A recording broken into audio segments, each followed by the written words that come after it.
Hello दोस्तों, स्वागत है आप सभी का टू द पॉइंट के मॉडर्न इंडियन हिस्ट्री के सेशंस में।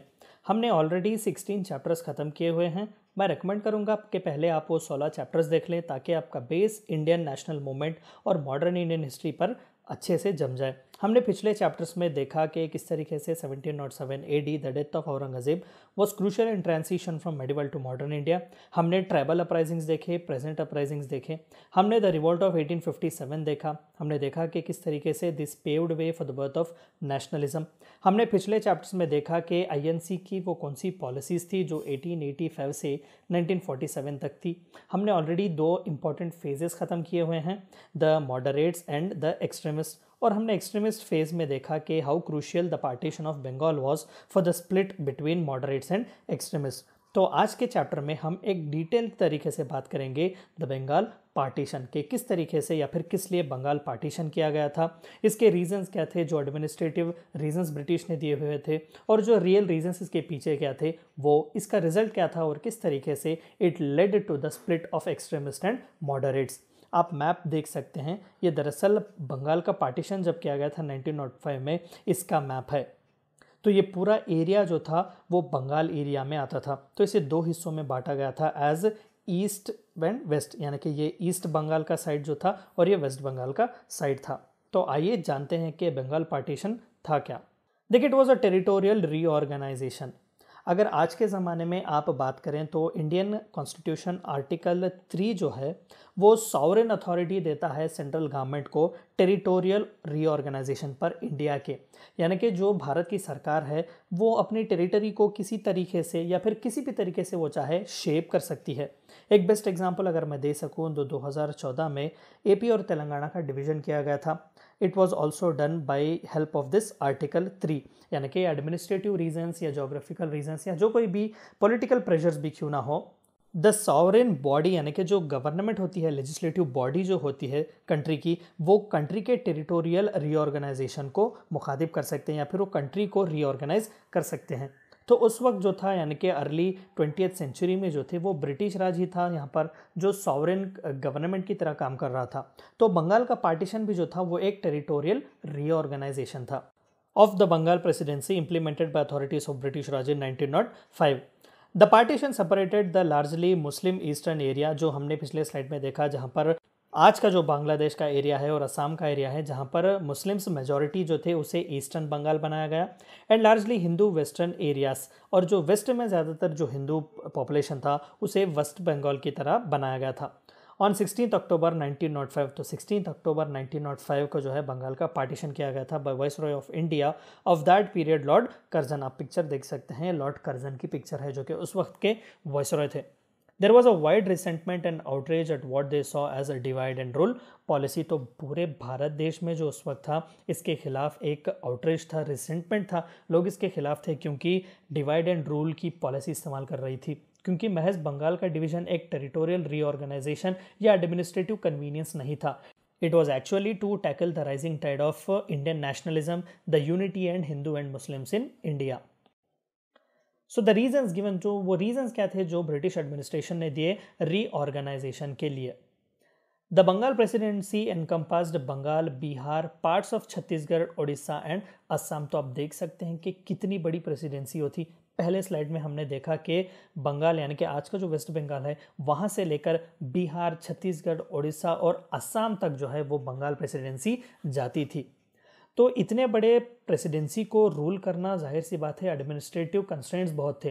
तो ये एक रीज़न दिया गया था कि सबसे बड़ी जो है एक बंगाल प्रेसिडेंसी, ये बहुत बड़ी हो चुकी है एडमिनिस्ट्रेशन के लिए। तो फॉर एडमिनिस्ट्रेटिव कन्वीनियंस इसके दो हिस्से किए जा रहे थे। तो सबसे पहला रीज़न था with population of 78.5 million it was British India's largest province. हमने देखा कि बंगाल जो था वो पूरे ब्रिटिश इंडिया का सबसे बड़ा प्रोविंस था। तो देखिए करीब करीब 80 मिलियन जो थे लोग वहाँ पर थे उस ज़माने में। For decades, British officialdom had maintained that huge size created difficulties in effective management and had caused neglect of poorer eastern region. तो उनका रीज़न जो था वो जो उन्होंने दिया था कि ये था कि देखिए 80 मिलियन पीपल जो थे वहाँ पर ऑलरेडी थे, 1905 की बात चल रही थी, और एडमिनिस्ट्रेटिव रीजंस के लिए जो है हमें इस प्रेसिडेंसी को दो हिस्से करना चाहिए था, और उन्होंने एक रीज़न भी बताया कि ईस्टर्न साइड जो ज़्यादातर मुस्लिम पॉपुलेटेड एरिया था, इट वाज नेग्लेक्टेड, तो कहीं ना कहीं पुअरर था ये region when compared with western region. तो कह रहे थे कि इस डिवीजन से जो है हमें एक एम्पल ऑफ टाइम मिलेगा, हमें एक कन्वीनियंस मिलेगा कि हम ईस्ट साइड जो कि पुअर साइड था उस पर हम एडमिनिस्ट्रेशन अच्छी तरीके से करें, डेवलपमेंट अच्छा तरीके से करें। Curzon stressed it would produce administrative efficiency. Lord Curzon ने जो कहा वो कहा कि एडमिनिस्ट्रेटिव एफिशिएंसी मिलेगी कि smaller states lead to good governance. Lord Curzon's intention was to divide Bengalis not Hindus from Muslims. तो indirectly divide and rule policy चल तो रही थी, लेकिन कर्जन खुद कहीं ना कहीं ये मानते थे कि उनके इंटेंशन में वो बंगालीज को डिवाइड करना चाहते थे, क्योंकि हिंदू और मुस्लिम का डिवाइड अभी आया हुआ नहीं था। वो भले हिंदू हो या मुस्लिम हो, वो खुद को बंगाली ही कहता था। तो इस तरीके से जो है वो बंगालीज को डिवाइड करना चाहते थे, ना कि हिंदूस और मुस्लिम्स को। रिस्पॉन्सेस, तो भाई फिर इसके रिस्पॉन्स में आया क्या?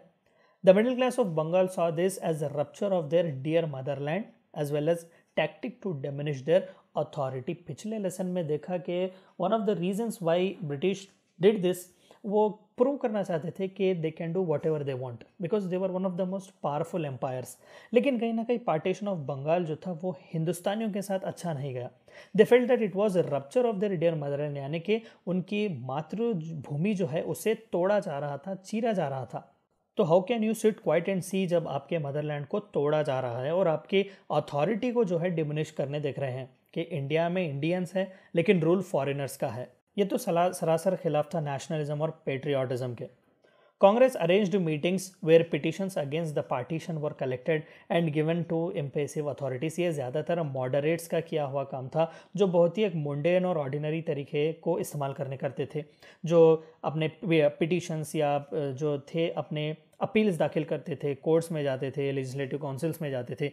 लेकिन this is where extremist also raised के इस तरीके से काम जो है वो नहीं होगा। To drive away Britishers we need a violent way. तो कहीं ना कहीं this is where the birth of extremist या फिर neo nationalist take place.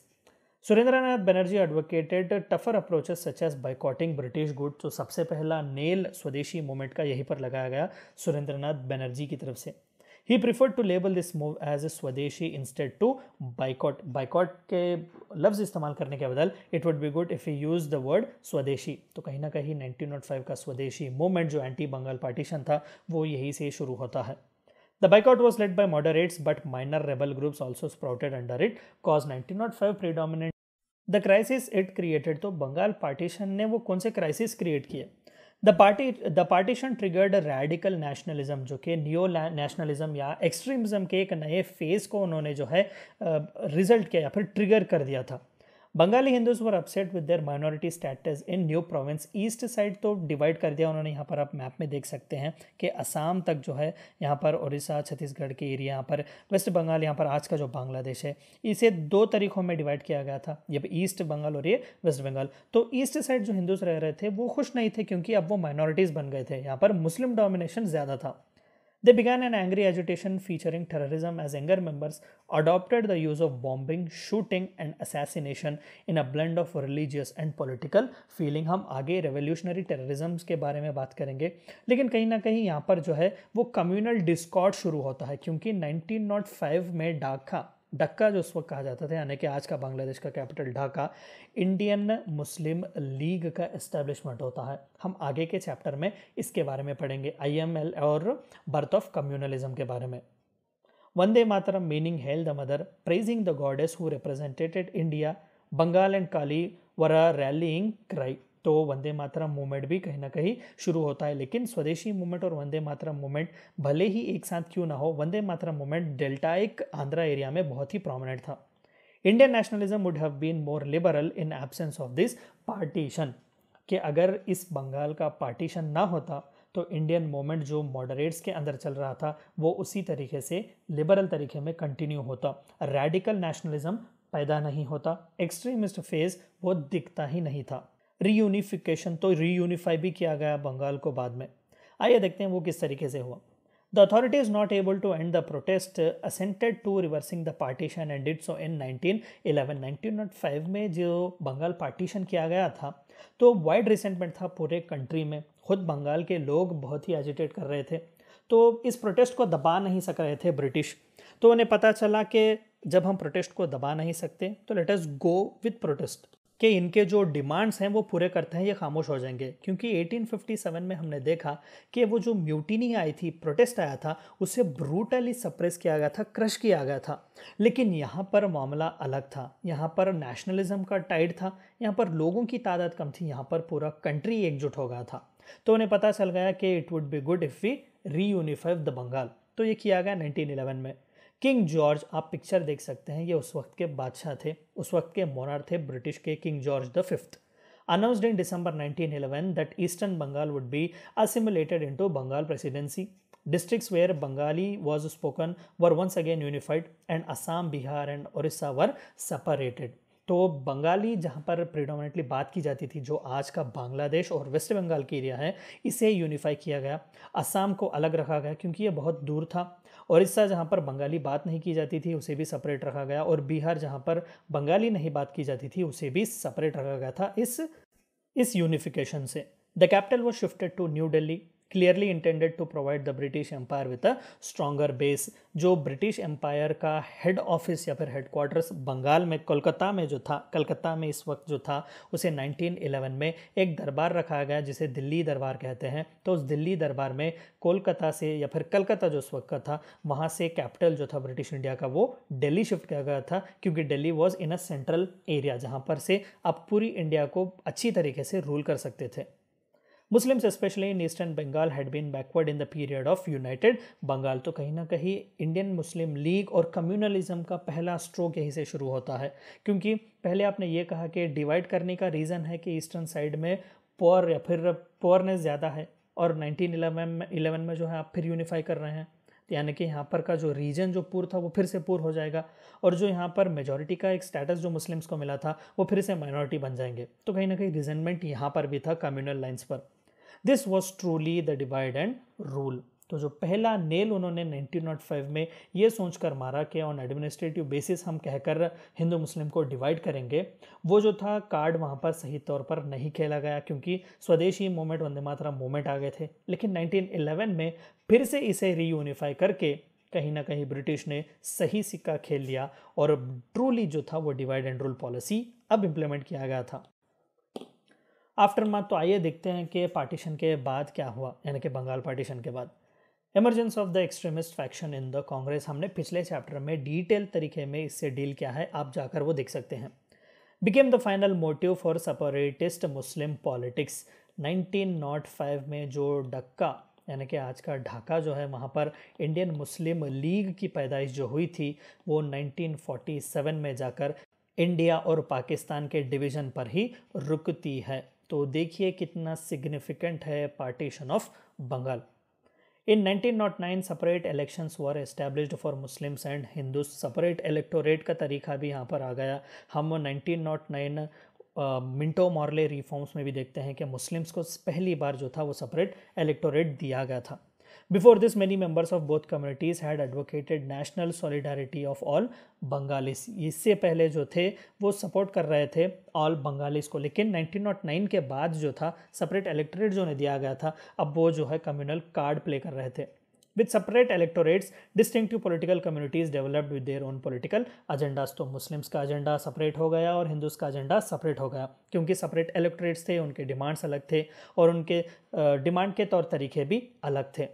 In 1955, East Bengal became East Pakistan, and in 1971 became the independent state of Bangladesh। तो 1905 में महज administrative reasons बताकर जो ईस्ट बंगाल को अलग किया गया था, वो 1971 में जो है पूरी तरीके से एक नया कंट्री बनता है बांग्लादेश। तो ये थी चंद बातें आपको जाननी थी पार्टीशन ऑफ बंगाल के बारे में। आई होप कि आपको लेसन पसंद आया होगा और समझ में आया होगा। Thank you for watching my video.